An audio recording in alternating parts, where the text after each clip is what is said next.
Hello student, welcome on our YouTube channel Classroom Study. Student, आज का हमारा topic है financial statements of companies. Okay, ये आपका एक चैप्टर है फाइनेंशियल स्टेटमेंट ऑफ कंपनी जो प्रिपेयर करती है।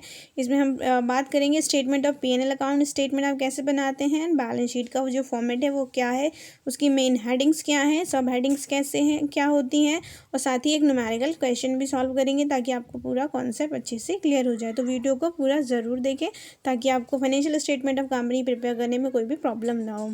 सबसे पहले स्टूडेंट, अगर आप चैनल पर न्यू है तो चैनल को सब्सक्राइब कर लें ताकि आपको सभी अपकमिंग वीडियोस की नोटिफिकेशन मिलती रहे। चलिए स्टार्ट करते हैं। स्टूडेंट, ये देखिए, ये फॉर्मेट है आपका बैलेंस शीट का, जो आपने की फॉर्मेट फॉलो करना है। क्या फॉर्मेट है इसमें? सबसे पहले आप लायबिलिटी, अब हम कौन सा फॉर्मेट फॉलो करते हैं, वर्टिकल फॉर्मेट फॉलो करते हैं। तो उसमें हमें सबसे पहले क्या लिखते हैं, इक्विटी एंड लायबिलिटीज़ लिखते हैं।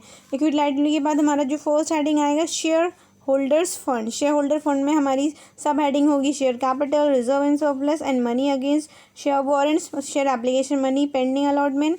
Then non current liabilities, non current liability मतलब लॉन्ग टर्म जो लायबिलिटीज़ होती हैं उसके अंडर आपकी सब हेडिंग्स होंगी long term borrowing, deferred tax liabilities, long term liabilities, other long term provisions. Okay, long term provision जो होते हैं वो सब आएंगे।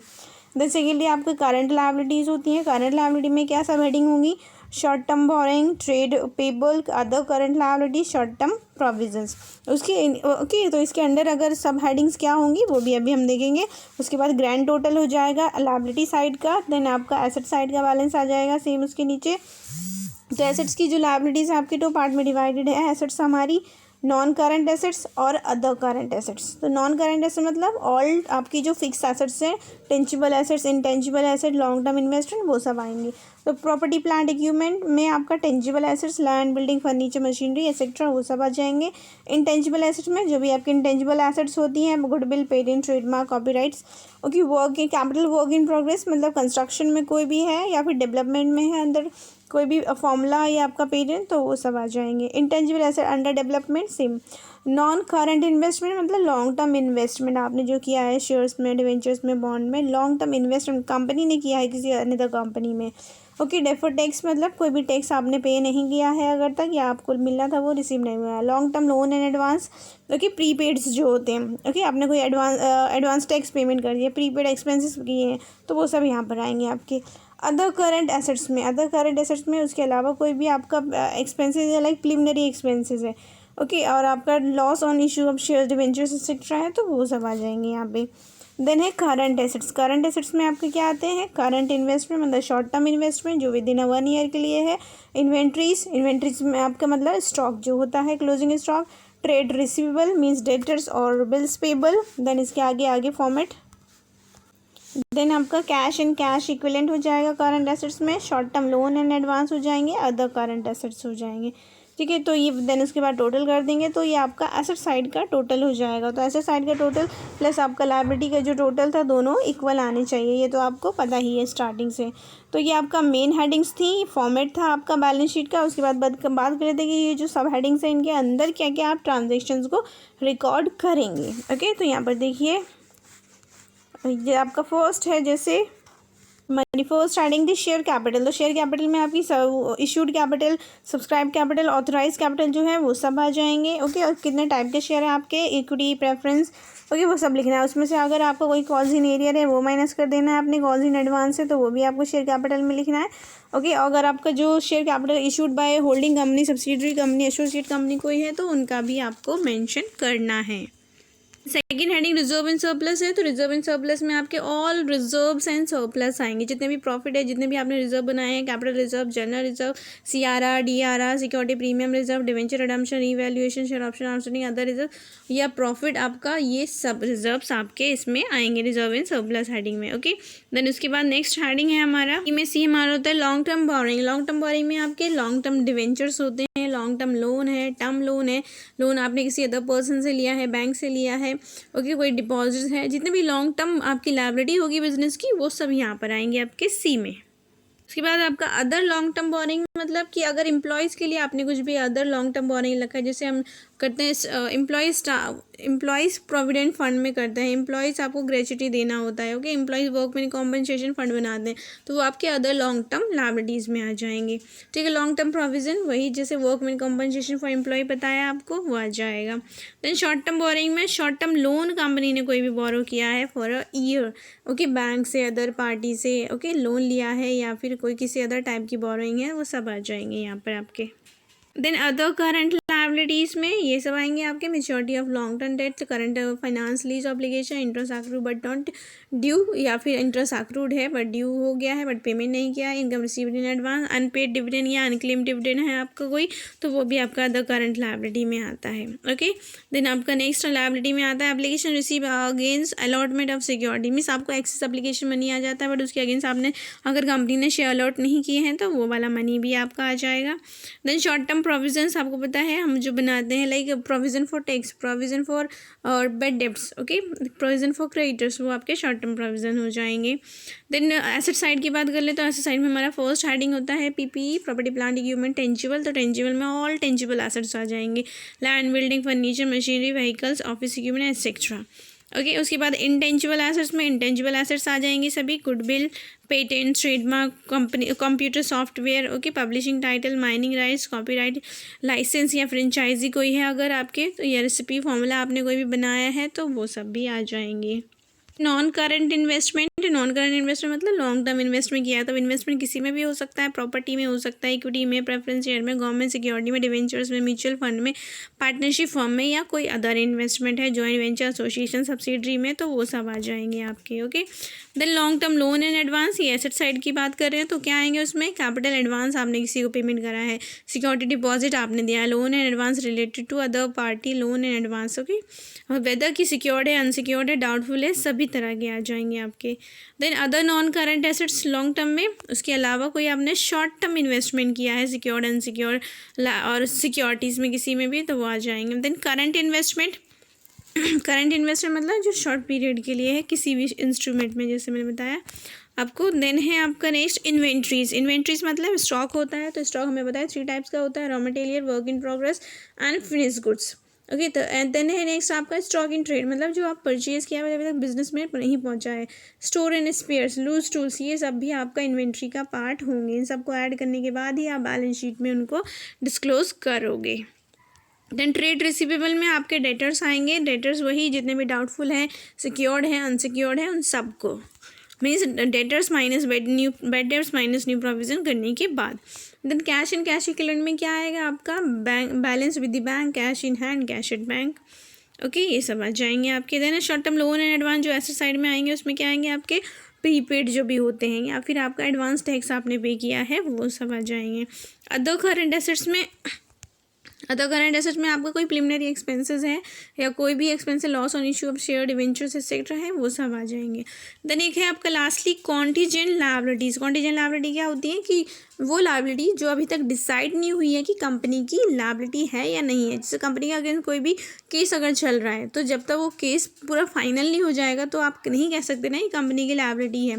क्रेडिटर ने कंपनी के ऊपर क्लेम करा है कि हमारा 10 लाख रुपीज़ भी कंपनी को देना है, कंपनी कह रही थी हमें नहीं देना है, तो जब तक ये बात प्रूफ नहीं हो जाएगी कि देना है कंपनी को, तब तक वो क्या मानी जाएगी, कॉन्टीजेंट लायबिलिटी। और उसको कहाँ पर शो करेंगे आप, नोट्स टू अकाउंट में कॉन्टीजेंट लायबिलिटी लिखकर वहाँ पर मेंशन करेंगे, ओके। किसी भी स्टेटमेंट में नहीं आएगा, ना तो आपके पीएनएल में आएगा ना ही बैलेंस शीट में आएगा, ओके। तो ये था आपका फॉर्मेट बैलेंस शीट का। पीएनएल का देख लेते हैं जल्दी से।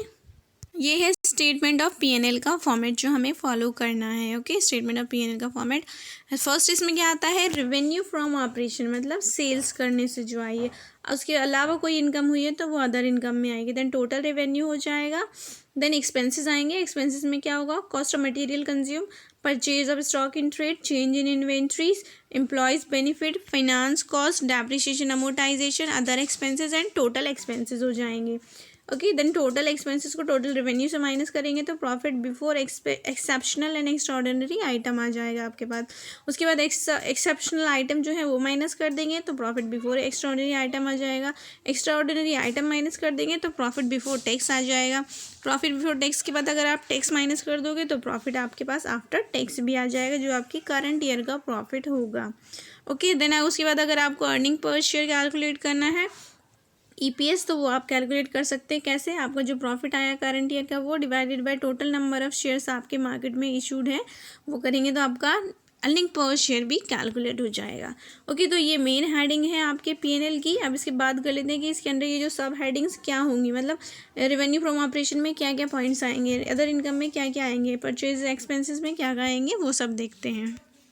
तो ये आपका फर्स्ट है, जैसे first heading revenue from operation में क्या आएगा, सेल ऑफ प्रोडक्ट। अगर कंपनी जो है प्रोडक्ट बनाती है, प्रोडक्ट को सेल करती है, तो प्रोडक्ट को सेल किया ग्रॉस माइनस सेल्स रिटर्न जो है वो आ जाएगा। और अगर कंपनी कोई सर्विस देती है, प्रोडक्ट नहीं बनाती है, तो सेल ऑफ सर्विस से जो इनकम हुई है वो आ जाएगी। देन अदर ऑपरेटिंग रेवेन्यूज, मतलब अगर बिजनेस में कोई भी स्क्रैप बचा हुआ है, बच जाता है ना, प्रोडक्ट को बनाने से कुछ वेस्टेज हो जाता है रॉ मटेरियल, तो वो वेस्टेज को अगर सेल करने से भी इनकम हुई है तो वो भी आ जाएगा। माइनस कर देंगे एक्साइज ड्यूटी कलेक्टेड। ओके, तो अगर आपको सेल गिवन है तो ऐसे कैलकुलेट करेंगे। अगर आपको क्वेश्चन में ग्रॉस प्रॉफिट गिवन है तो डायरेक्टली आप ग्रॉस प्रॉफिट को लेंगे, फिर ऐसे ये कैलकुलेट नहीं करेंगे। देन सेकंड है other income. Okay, other income में क्या क्या आएगा, मतलब सेल के अलावा जो भी इनकम हुई है ना आपको प्रोडक्ट को सेल करने से, वो सब आ जाएंगे। जैसे आपने कहीं इन्वेस्ट कर रखा था तो उसके ऊपर आपको इंटरेस्ट मिला है, आपने डिविडेंड रिसीव हुआ है, आपको रेंट रिसीव हुआ है, डिस्काउंट रिसीव हुआ है, ट्रांसफर फी, जितनी भी रिसिप्ट होंगी ना कंपनी की, वो सब आ जाएंगे आपके। देखिए sundry creditors return back, creditors के लिए आपने क्रेडिटर जो है वापस चलेगा तो कंपनी को फायदा है ना, प्रॉफिट है, इनकम है। प्रॉफिट और gain on sale of investment, या फिर लॉस है तो उसको माइनस कर देंगे। Profit on sale of machinery, fix asset, profit on sale of vehicle etcetera जो भी हो। Then excess provision of the bad debts return back, आपने प्रोविजन बनाया था फॉर डाउटफुल डेट्स, वो ज़्यादा बनाया था, अब आपको कम की ज़रूरत है, 5000 की ज़रूरत है, तो 5000 कैंसिल कर दोगे तो वो बेनिफिट यहाँ पर लिखा हुआ है। And profit prior period of income, मतलब प्रीवियस ईयर का अगर कोई प्रॉफिट है तो वो भी आप लिख सकते हैं यहाँ पर। देन है एक्सपेंसेस में आ जाएंगे आपके। ओके, एक्सपेंसेस में क्या आएंगे, ये देखिए cost of material consume. Cost of material consume कैसे कैलकुलेट करते हैं, opening stock plus purchase minus closing cost stock. ठीक है, परचेज ऑफ कंपोनेंट, मतलब परचेज में क्या आएगा, परचेज आपका जो है gross purchase minus purchase return plus carriage और फ्रेट एक्सपेंसेस एक्सेट्रा जो है उनको भी ऐड कर देंगे। Okay, purchase of stock in trade लिखा है minus purchase return. Change in inventory, आपकी 3 टाइप की इन्वेंट्री होता है, उन तीनों में चेंजेस लिखेंगे। चेंज कैसे होगा, ओपनिंग माइनस क्लोजिंग करने के बाद। देन एम्प्लॉयज़ बेनिफिट में होगा कि कंपनी एम्प्लॉयज़ को क्या दे रही है, क्या देती है कंपनी एम्प्लॉयज़ को, सैलरी देती है, वेजेस देती है, salary and wages, wages and salary, ऐसा कुछ भी हो सकता है।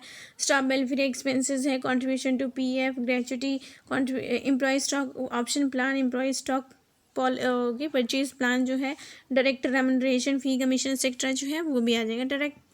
ओके, क्योंकि डायरेक्टर क्या है, अगर रेम्यूनरेशन दे दें, अब रेम्यूनरेशन कब देते हैं डायरेक्टर, जब वो हमारा एम्प्लॉय होता है। ठीक है, फी कमीशन वाला अगर है ना तो ये यहाँ पर नहीं आएगा, इसको आप कट कर लेना या फिर इसको आप इग्नोर कर सकते हैं, ये आपका अदर एक्सपेंसेस में आएगा, अदर एक्सपेंसेस में। नेक्स्ट हेडिंग जो है आपकी, देन है फाइनेंस कॉस्ट। फाइनेंस कॉस्ट मतलब कि बिजनेस को फंड रेज करने के लिए जो कॉस्ट देनी पड़ रही है, दैट कॉल फाइनेंस कॉस्ट। तो कंपनी कैसे फंड रेज करती है, लोन लेती है, डिवेंचर इशू करती है ना, या बैंक ओवरड्राफ्ट लेती है, तो उनके अगेंस्ट जो चार्जेस देती है, जैसे बैंक के अगेंस्ट क्या देना होगा, कंपनी को इंटरेस्ट देना होगा, वो सब आपके क्या होंगे, फाइनेंस कॉस्ट होंगे। ठीक है, interest on borrowing from bank, outstanding है अगर कोई, वो भी ऐड हो जाएगा। बैंक ओवरड्राफ्ट आपने लिया था उसके ऊपर इंटरेस्ट, उसका आउटस्टैंडिंग इंटरेस्ट, डिवेंचर्स का। ओके, फाइनेंस लीज का आपने चार्जेस देना पड़ रहा है, इंटरेस्ट क्या देना पड़ रहा है टैक्स अथॉरिटी को, क्योंकि आपने टैक्स पेमेंट नहीं किया इसलिए। देन अदर बोरोइंग कॉस्ट भी आ जाएगा। अदर बोरोइंग कॉस्ट में loan processing charges, guarantee charges, loan facilitating charges, discount premium borrowing, amortisation from borrowing. Okay, तो ये सब आ जाएंगे। आप इनको स्क्रीनशॉट भी ले सकते हैं या फिर आपकी बुक में अगर है तो वहाँ से देख सकते हैं। अदर एक्सपेंसेस में ये सब एक्सपेंसेस आएंगे, जो भी आपके उनके अलावा बचेंगे ना वो सब।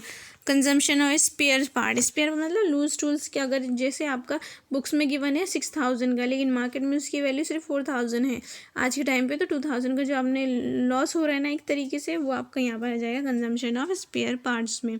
Power and fuel, rent, discount allow, repair to building machinery, other एक्सेट, increase lease, insurance minus prepaid. कोई भी एक्सपेंसेस हो अगर उसका प्रीपेड है तो माइनस करेंगे, आउटस्टैंडिंग है तो ऐड कर देंगे। Administration expenses, telephone expenses, delivery expenses, freight rents. Okay, आप यहाँ से देख सकते हैं bad debts, rates, cess, commission, duties में legal charge, dealers at transit, insurance, trade expenses, office expenses, provision for bad debts. Okay, provision for bad debts या bad debts हैं वो सब आ जाएंगे यहाँ पर।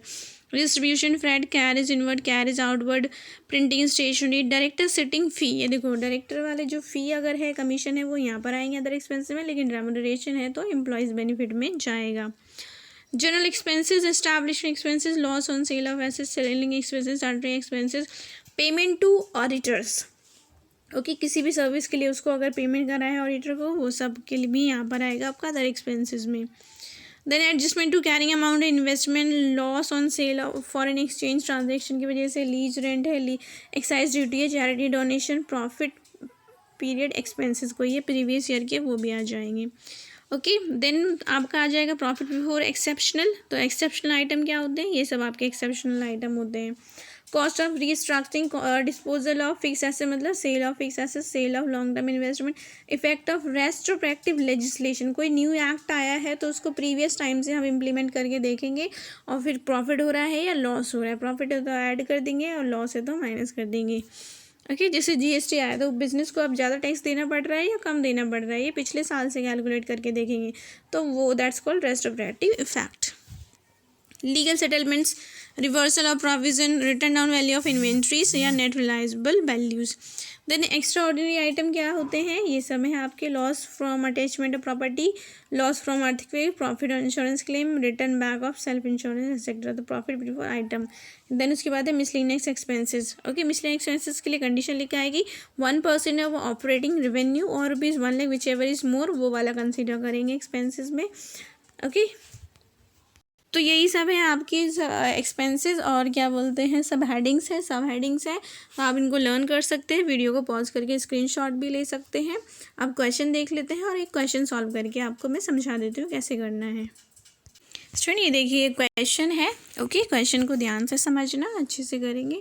क्या है, auto parts manufacturing company limited was registered with an authorise capital of ₹10 lakh divided into share of ₹10 each at 40,000 shares has been fully paid up, issued and fully paid up. ठीक है, कंपनी का ऑथराइज कैपिटल 10 लाख का है, जिसमें से company ने issue किया है 40,000 शेयर्स, 100 ईच मतलब 4 लाख रुपीज़ के कंपनी ने कैपिटल इशूड है। शेयर कैपिटल कितना है, ₹4 लाख, 40,000 इंटू 10 रुपीज़ से करेंगे तो।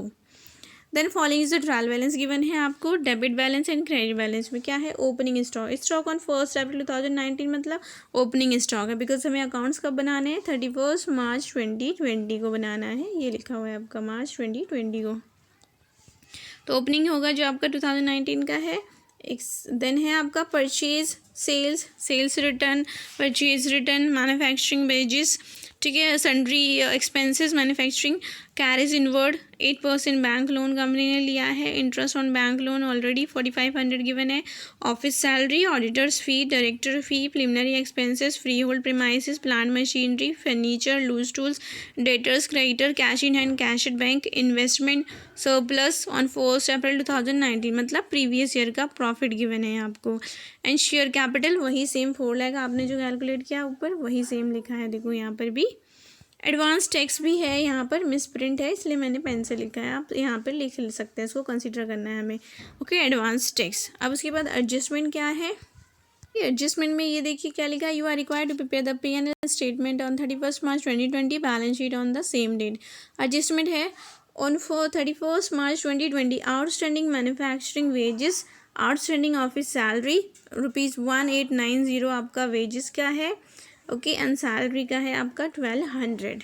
ठीक है, तो आउटस्टैंडिंग है, आउटस्टैंडिंग पता है आपको, वेजेस है, सैलरी है, तो वेजेस में ऐड कर देंगे वेजेस वाला, सैलरी में ऐड कर देंगे सैलरी वाला। अब ये किस में आएगा, P&L में आएगा। P&L में किस हेडिंग में आएगा, एम्प्लॉयज़ बेनिफिट एक्सपेंसेस में आएगा। ओके, तो चलिए मैं आपको दिखा देती हूँ। ओके, ये देखिए नोट्स टू अकाउंट में हमने लिखा मैन्युफैक्चरिंग वेजेस जो हमारा ट्रायल बैलेंस में गिवन था, प्लस जितना आउटस्टैंडिंग है उसको ऐड कर दिया, देन ग्रॉस वैल्यू यहाँ पर आ गया। सेम सैलरी एंड एक्सपेंसेस को हमने लिखा, फिर जो आउटस्टैंडिंग गिवन था 1200 वो ऐड किया, टोटल वैल्यू यहाँ पर आ गई। अब ये जो आउटस्टैंडिंग है अमाउंट, आउटस्टैंडिंग क्या होते हैं हमारे, लायबिलिटीज़ होती है, करंट लायबिलिटी होती हैं, राइट। तो करंट लायबिलिटी में आप इनको लिखेंगे बैलेंस शीट में, और एम्प्लॉयज़ बेनिफिट लिखेंगे आप P&L स्टेटमेंट में। ये देखिए यहाँ पर मैं दिखाती हूँ आपको, नोट्स टू अकाउंट में हमने ये सॉल्यूशन किया है, ये हमारा स्टेटमेंट ऑफ P&L है। यहाँ पर हमने एम्प्लॉयज़ बेनिफिट, ये रहा हमारा एम्प्लॉयज़ बेनिफिट में लिख दिया है यहाँ पर, ठीक है, दोनों को ऐड करने के बाद। और बैलेंस शीट में आपका नोट्स टू अकाउंट में ये है हमारा अदर करंट लायबिलिटी में आउटस्टैंडिंग वाला अमाउंट लिखा है, सिर्फ आउटस्टैंडिंग सैलरी, आउटस्टैंडिंग वेजेस का। ओके, देन नेक्स्ट एडजस्टमेंट है, नेक्स्ट एडजस्टमेंट इज ये सेम में पॉइंट में लिखा हुआ है अभी आपका। On the same date stock value ₹1,240 1,24,840 and loose tools ₹10,000। मतलब आपको क्लोजिंग स्टॉक गिवन है 1,24,840 का और लूज टूल की वैल्यू 10,000 गिवन है। तो क्या करेंगे, बैलेंस शीट में आपका आ जाएगा दोनों को ऐड करने के बाद, ठीक है। बैलेंस शीट में इन्वेंट्रीज में लिख देंगे आप दोनों को ऐड करने के बाद, और उसमें आपका पीएनएल में change in inventory. Okay, change in inventory के लिए क्या करेंगे, ओपनिंग जो इन्वेंट्री आपका ट्रायल बैलेंस में गिवन है माइनस द क्लोजिंग इन्वेंट्री आपका, ठीक है। ओपनिंग इन्वेंट्रीज कितना है, ओपनिंग इन्वेंट्री है 1,86,420 माइनस क्लोजिंग वाला 1,24,860, ठीक है। दोनों का डिफरेंस आपका आ जाएगा चेंज इन इन्वेंट्री के नाम से P&L अकाउंट में। और आपका ये लूज टूल वाला पॉइंट भी देख लो, लूज टूल में क्या बोला है यहाँ पर ट्रायल बैलेंस में आपको लूज टूल गिवन है 12,500 का, और यहाँ पर वैल्यू हो गई है लूज टूल की 10,000। तो 2,500 का आपका कंजम्पशन है, कंजम्पशन ऑफ लूज टूल, तो ये आ जाएगा आपका अदर एक्सपेंसेस में। ओके, तो चारों बात देख लेते हैं क्या है। फर्स्ट बात क्या है हमारी कि क्लोजिंग स्टॉक प्लस क्लोजिंग आपका जो लूज टूल है दोनों को ऐड करके इन्वेंट्री में आ जाएगा, इन्वेंट्री में बैलेंस शीट में। बैलेंस शीट में आपका ये देखिए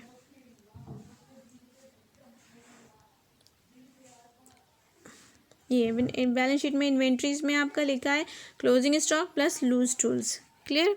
देन आप चेंज इन इन्वेंट्री जो P&L में लिखना है हमें, सो यहाँ से देखिए चेंज इन इन्वेंट्रीज ये रहा आपका ओपनिंग माइनस क्लोजिंग। यहाँ पर लूज टूल नहीं लेंगे, सिर्फ इन्वेंट्री वाला पोर्शन आपने लेना है। ओके, ये है। देन उसके बाद कंजम्पशन का जो मैंने आपको बताया, कंजम्पशन का आपको अदर कॉस्ट में आएगा, अदर एक्सपेंसेस में ये रहा कंजम्पशन।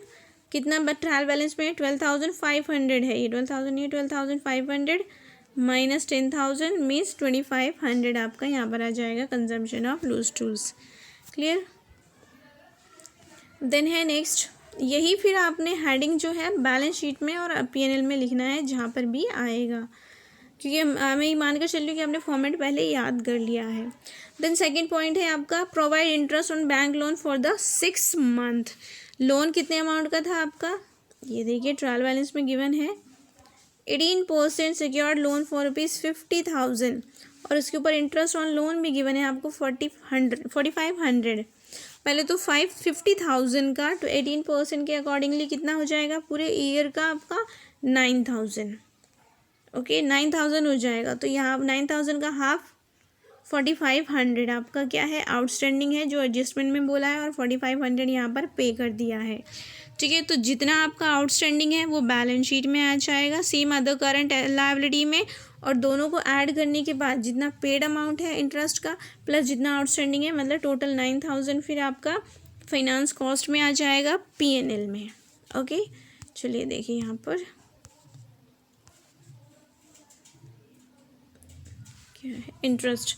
इंटरेस्ट ये देखिए आपका एक्रूड वाला अमाउंट आ गया अदर करंट लायबिलिटी में 6 मंथ वाला सिर्फ 14,500, और उसके बाद आपका जो है interest on loan finance cost हो जाएगा, क्योंकि बिजनेस को फाइनेंस करने के लिए देना पड़ रहा है, मतलब लोन हमने फंड रेज किया इसलिए। तो 4,500 जो आपका पेड है, 4,500 जो आपका आउटस्टैंडिंग है, टोटल 9,000 लिख दिया P&L में। देन है उसके बाद नेक्स्ट एडजस्टमेंट थर्ड है आपका डेप्रिसिएशन चार्ज करना है प्लांट मशीनरी पर 15% वाइल ऑन ऑफिस फर्नीचर पर 10%। तो मशीनरी कितना है आपका उसके ऊपर 15% माइनस कर देंगे आप मशीनरी में से, बैलेंस शीट में लिखेंगे टेंजिबल एसेट्स में।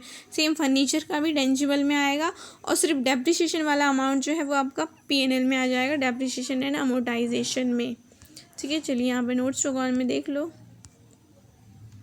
टेंजिबल एसेट्स, ये है आपका tangible assets. Plant machinery minus 15% depreciation, furniture minus 10% depreciation, okay, plus फिर आपका ये जो डेप्रिसिएशन 19,260 और ये 500 आपका P&L में आ जाएगा। डेप्रिसिएशन अमोर्टाइजेशन हेडिंग आपका लिखने के बाद का ये रहा, ठीक है। Depreciation plant machinery, depreciation furniture, okay. Then total यहाँ पर उसके बाद क्या बोला है आपको नेक्स्ट, सेम है ये आपने जैसे trading and PNL account and balance sheet बनाया होगा ना फाइनल अकाउंट्स में, सेम वही है, बस फॉर्मेट चेंज कर दिया है। देन है return of preliminary expenses, preliminary expenses कुछ गिवन है आपको बैलेंस शीट में, उनको राइट ऑफ करना है। कितने गिवन है पहले तो आपको यही देखना होगा। प्रिलिमिनरी एक्सपेंसेस ये रहे हैं आपका है 6000, ठीक है। तो टोटल पूरे कम्प्लीटली राइट ऑफ करना है, तो क्या करेंगे, राइट ऑफ करेंगे तो पीएनएल में अदर एक्सपेंसेस में आ जाएगा, लास्ट हेडिंग जो है अदर एक्सपेंसेस उसमें आ जाएंगे। और सेकेंडली आप कुछ नहीं बचा तो बैलेंस शीट में नहीं आएगा। सपोज अगर ये आपका होता 10,000 यहाँ दिया होता, राइट, और 6,000 आपको राइट ऑफ करने के लिए बोला होता, तो कैसे आप करते हैं इसका अकाउंटिंग ट्रीटमेंट वो भी समझ लो। तो आप यहाँ पर जितना राइट ऑफ कर रहे हैं 6,000 वो अदर एक्सपेंसेस में आता, और फिर जो जितना रिमेनिंग हो रहा है गया आपका मतलब 4,000, 10,000 मैंने 6,000 4,000 वो आप लिखते बैलेंस शीट में एसेट साइड में अदर करंट एसेट्स में, क्लियर, अदर करंट एसेट्स में आप 4,000 लिखते फिर, ओके। क्योंकि हो सकता है किसी क्वेश्चन में आपको ऐसे दिया हो कि ज़्यादा है बट कम राइट ऑफ कर रहे हैं, तो फिर जो बैलेंस बचेगा वो आप लिखेंगे अदर करंट एसेट्स में, और अगर पूरा ही राइट ऑफ कर दिया है तो पूरा का पूरा फिर आपका अदर एक्सपेंसेस में आ जाएगा पीएनएल में। पीएनएल में आपका राइट ऑफ करना है प्रिलिमिनरी एक्सपेंसेस, ये देखिए 6,000, ठीक है। नेक्स्ट है आपका एडजस्टमेंट, प्रोविज़न फॉर टैक्स बनाना है आपने 30%, ठीक है। टैक्स आप किसके ऊपर दोगे, प्रॉफिट के ऊपर। कौन से प्रॉफिट, करंट ईयर का जो प्रॉफिट होगा। करंट ईयर का प्रॉफिट कहाँ से आएगा, प्रॉफिट एंड लॉस अकाउंट से, स्टेटमेंट से आएगा, ओके। तो प्रॉफिट एंड लॉस स्टेटमेंट का जो भी आप कैलकुलेट करेंगे प्रॉफिट बिफोर टैक्स, उसके ऊपर भी 30% प्रोविज़न फॉर टैक्स चार्ज करने के बाद ये रहा आपका, देखिए प्रॉफिट बिफोर टैक्स आपने कैलकुलेट किया, फिर उसके ऊपर 30% हमने प्रोविज़न बनाया, ये आ गया आपका। अब इसको बैलेंस शीट पे कहाँ पर शो करेंगे, बैलेंस शीट में शो करेंगे आप शॉर्ट टर्म प्रोविज़न में, शॉर्ट टर्म प्रोविज़न में under the liability side, okay. Current liability में शॉर्ट टर्म प्रोविज़न में शो करेंगे same provision for the tax. और सेकेंडली यहाँ हमारा पीएनएल में माइनस हो रहा है।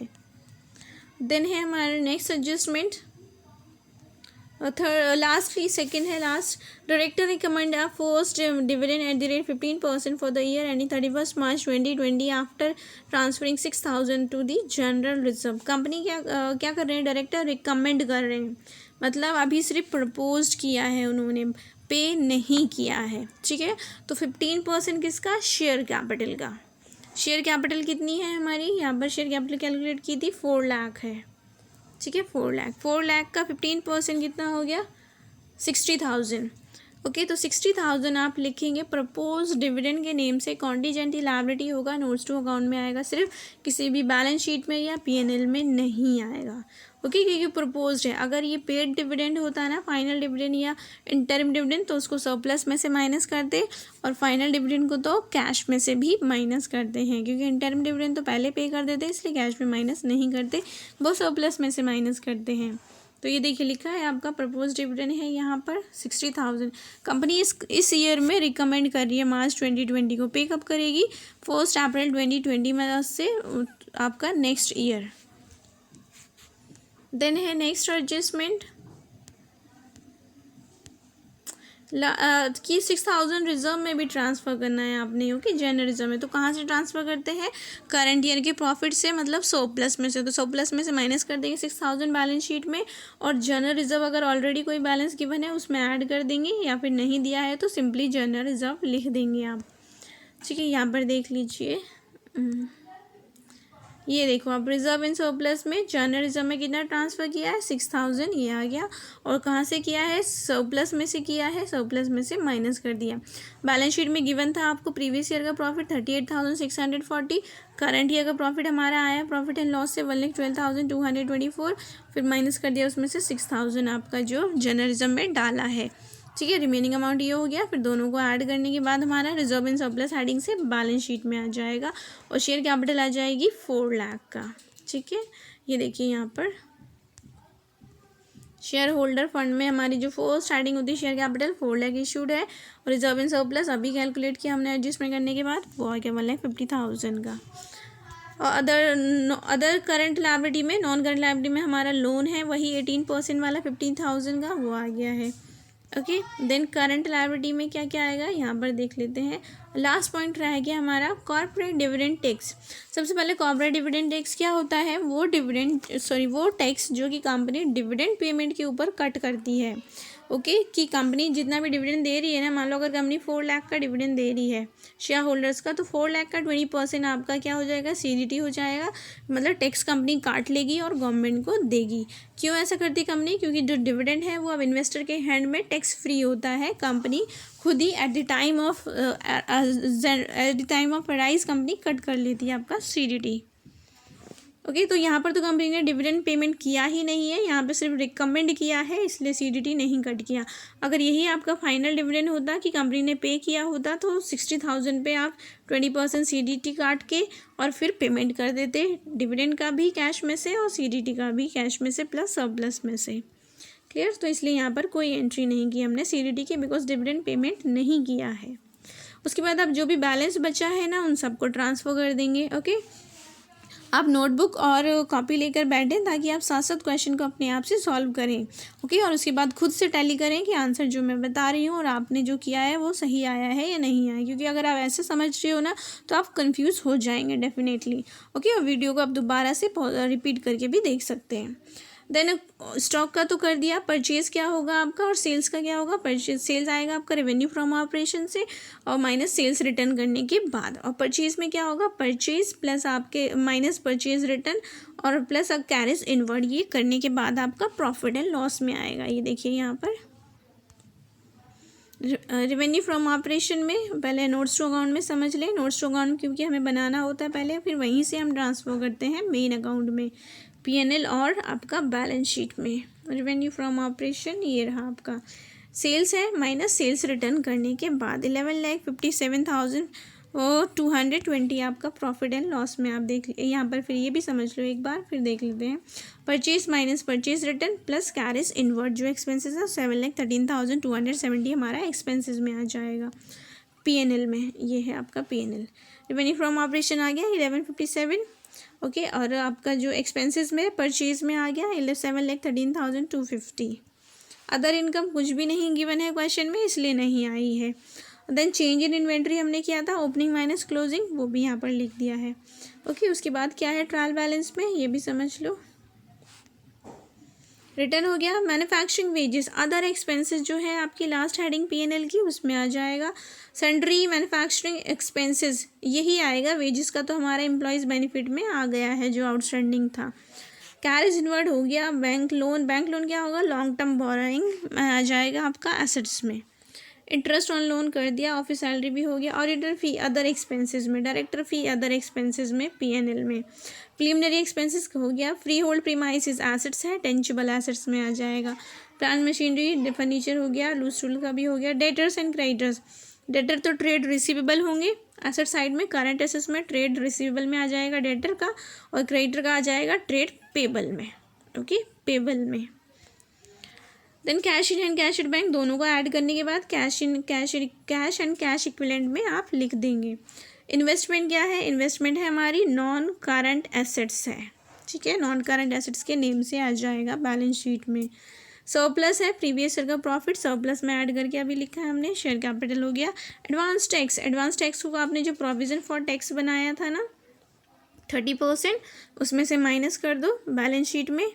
या फिर सेकंड ट्रीटमेंट आप क्या कर सकते हैं इसका, कि एसेट साइड में लोन एंड एडवांस में, लोन एंड एडवांस हेडिंग लिखेंगे आप करंट एसेट्स के अंदर, उसमें डाल दो सिर्फ टैक्स को, एडवांस टैक्स को 84,000। ओके, तो चलिए अब नोट्स टू अकाउंट से मैं आपको एक्सप्लेन कर देती हूँ फिर से सारी चीज़ें कैसे हमने किया है, उसके बाद फाइनल अकाउंट्स देखेंगे। शेयर कैपिटल पता है आपको 4 लाख हमने किया, रिजर्व एंड सरप्लस का बैलेंस पता चल गया। उसके बाद लॉन्ग टर्म बोरिंग में हमारा लोन आया है जो है 18% के अकॉर्डिंगली। ट्रेड पेबल में क्रेडिटर्स लिखे हैं, अदर करंट लायबिलिटीज़ में आउटस्टैंडिंग वाला बैलेंस, और इंटरेस्ट जो हमारा आउटस्टैंडिंग था वो लिखा है। शॉर्ट टर्म प्रोविज़न में आपने प्रोविज़न फॉर टैक्स 30% जो बनाया है इनकम के ऊपर वो लिखा है। टेंजिबल एसेट्स में ऑल एसेट्स माइनस उनका डेप्रिसिएशन अगर है तो। इन्वेंट्रीज में closing inventory, closing loose tools का बैलेंस। ट्रेड रिसीवेबल में डेटर्स आ गया। कैश इन कैश इक्विवेलेंट में cash in hand, cash at bank दोनों को ऐड करने के बाद में। ओके, देन है उसके बाद हमारा एडवांस टैक्स। मैंने आपको बताया एसेट साइड में ही लिखेंगे। Short term loan and advance में एडवांस टैक्स के नेम से 84,290। ओके, उसके बाद अब बैलेंस शीट में चेक कर लेते हैं। बैलेंस शीट में शेयर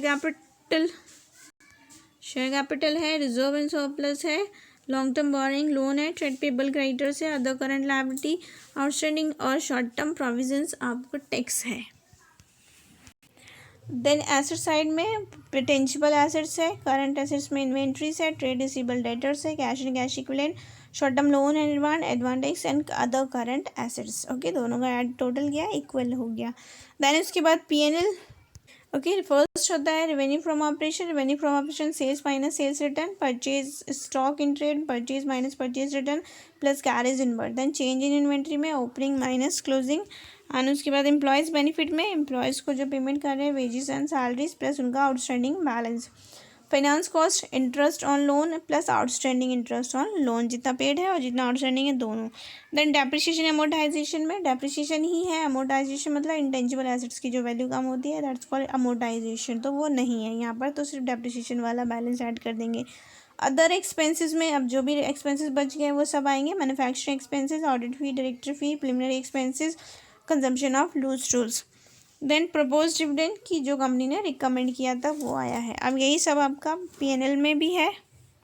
ये देखो revenue from operation, other income कुछ भी नहीं था, अब टोटल रेवेन्यू हो गया दोनों को ऐड करने के बाद। एक्सपेंसेस में क्या है, फर्स्ट इस परचेज है, सेकंड चेंज इन इन्वेंट्रीज है, देन आपका देन एम्प्लॉयज़ बेनिफिट है, फिनांस कॉस्ट है, depreciation amortisation, other expenses add किया, टोटल एक्सपेंसेस हो गए, total revenue minus total expenses, profit before tax, then current tax provision for tax 30%। ठीक है, profit after tax आ गया, profit for the current year जो कि आपको सरप्लस में ट्रांसफ़र करना है, रिजर्व एंड सरप्लस में। यहाँ पर बैलेंस शीट में ये जो लिखा है ना, ये आपका करंट ईयर का प्रॉफिट है 1,12,224, और ये जो है ये प्रीवियस ईयर का है जो ट्रायल बैलेंस में गिवन है। ओके, सो ये क्वेश्चन था। आई होप कि आपको समझ में आया होगा। तो अगर समझ में नहीं आया तो दोबारा से एक बार वीडियो को रिपीट करके देख लो, और वीडियो पसंद आए तो वीडियो को लाइक करें, अपने फ्रेंड्स के साथ शेयर करें।